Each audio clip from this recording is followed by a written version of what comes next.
দুর্দান্ত স্বাদের সম্পূর্ণ নিরামিষ পদ্ধতিতে তৈরি পটল পাসিন্দা, যেটা পোলাও, ভাত কিংবা রুটি পরোটা সব কিছুর সাথেই খেতে ভীষণই ভালো লাগে। নমস্কার, দ্য বেঙ্গল ডিলিশিয়াসের রান্নাঘরে আমি তনুজা আপনাদের সকলকে স্বাগত জানাই। আজ আমি শেয়ার করব পটল পাসিন্দার রেসিপি, একদম নিরামিষভাবে তৈরি করে দেখাবো। এটা খেতে হয় অত্যন্ত সুস্বাদু আর বানানো খুবই সহজ। আমার আজকের রেসিপিটি আপনাদের ভালো লাগলে আমার চ্যানেলটিকে সাবস্ক্রাইব করার অনুরোধ রইল। তবে আসুন আমি কিভাবে পটল পাসিন্দা তৈরি করি সেটা দেখে নেওয়া যাক। পটল পাসিন্দা তৈরি করার জন্য আমি পটলগুলোর দুধারটা কেটে অল্প অল্প খোসা রেখে কেটে নিয়েছি। এবার পটলের যে অংশটাতে খোসা ছাড়িয়ে রেখেছি সেই অংশটাতে ছুরি দিয়ে অল্প অল্প করে 4-5টা চিড়ে নেব, যাতে করে পটলের ভেতরে গ্রেভিটা ভালো করে ঢুকে যেতে পারে। আমার প্রত্যেকটা পটল চিড়ে নেওয়া হয়ে গেছে। এবার সামান্য একটু নুন আর সামান্য একটু হলুদ গুঁড়ো দিয়ে পটলগুলোকে মেখে নেব।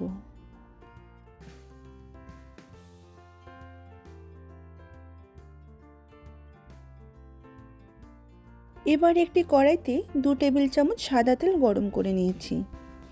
এক এক করে পটলগুলো তেলে ছেড়ে দেব।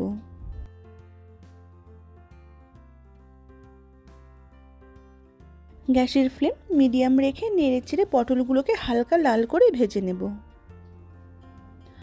পটলগুলো ভাজা হতে থাক, ততক্ষণে পটল পাসিন্দার জন্য একটি মশলা তৈরি করে নেব। একটি মিক্সার জারে 1.5 ইঞ্চির মতো আদা টুকরো করে দিয়ে দিলাম। ঝালের জন্য 3টে কাঁচা লঙ্কা দিয়ে দিলাম। এবার এর একটি স্মুথ পেস্ট বানিয়ে নেব।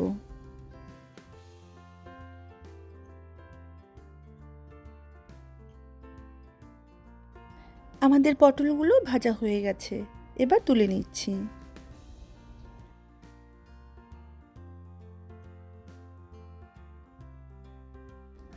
এবার ওই তেলেই দিয়ে দিচ্ছি 2 টুকরো দারচিনি, 2-3টে ছোটো এলাচ আর 3টে লবঙ্গ। কয়েক সেকেন্ড নেড়ে চেড়ে সুন্দর গন্ধ বেরোলে দিয়ে দেব আদা আর কাঁচা লঙ্কার পেস্ট। লো টু মিডিয়াম ফ্লেমে মশলাটাকে কষিয়ে নেব।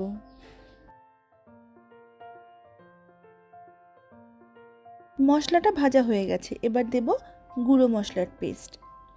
এটাতে রয়েছে 1/2 চামচ জিরে গুঁড়ো, 1/2 চামচ ধনে গুঁড়ো আর 1/2 চামচ কাশ্মীরি লঙ্কার গুঁড়ো, জাস্ট কালারের জন্য। সমস্ত গুঁড়ো মশলাটাকে সামান্য জল দিয়ে গুলে রেখেছিলাম। মশলাটা কষতে কষতে আরেকটি পেস্ট তৈরি করে নেব। একটি মিক্সার জারে একটি মিডিয়াম সাইজের টমেটো পেস্ট করে নেব। মশলাটা কষানো হয়ে গেছে, এবার দিচ্ছি টমেটো পেস্ট। টমেটোর কাঁচা গন্ধ চলে না যাওয়া পর্যন্ত মশলাটা হতে দেব। এবার কাজু বাদামের একটি পেস্ট তৈরি করে নেব। মিক্সার জারে দিচ্ছি 10-12টির মতো কাজু বাদাম আর সামান্য জল। এর একটি স্মুথ পেস্ট বানিয়ে নেব। মশলাটা আমাদের বেশ কষানো হয়ে গেছে, মশলা থেকে তেলও ছেড়ে দিয়েছে। এবার দিয়ে দিলাম স্বাদ অনুযায়ী নুন আর সামান্য হলুদ গুঁড়ো।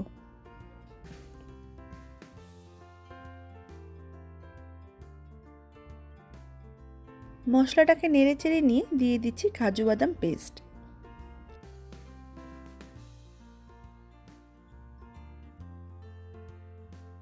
তেল ছেড়ে না দেওয়া পর্যন্ত কাজুর পেস্টটাকে অনবরত নেড়ে চেড়ে নিতে হবে, নয়তো কড়াইতে লেগে যেতে পারে।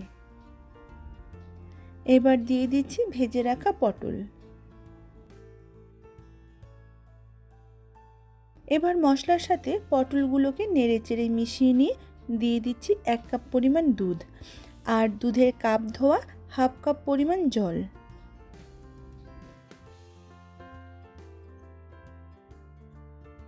নেড়ে চেড়ে নিয়ে দিয়ে দিচ্ছি 1 চামচ পরিমাণ চিনি।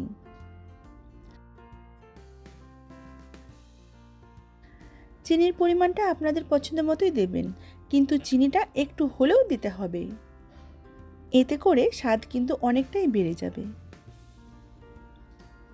আমাদের মশলাটাও ভালোভাবে কষানো হয়ে গেছে আর পটলটাও অলমোস্ট সেদ্ধ হয়ে গেছে। ঢাকা দিয়ে লো টু মিডিয়াম ফ্লেমে 10 থেকে 15 মিনিটের মতো রেঁধে নেব। 15 মিনিট পর ঢাকা তুলে নিলাম। আমাদের পটল পাসিন্দা কিন্তু তৈরি হয়ে গেছে।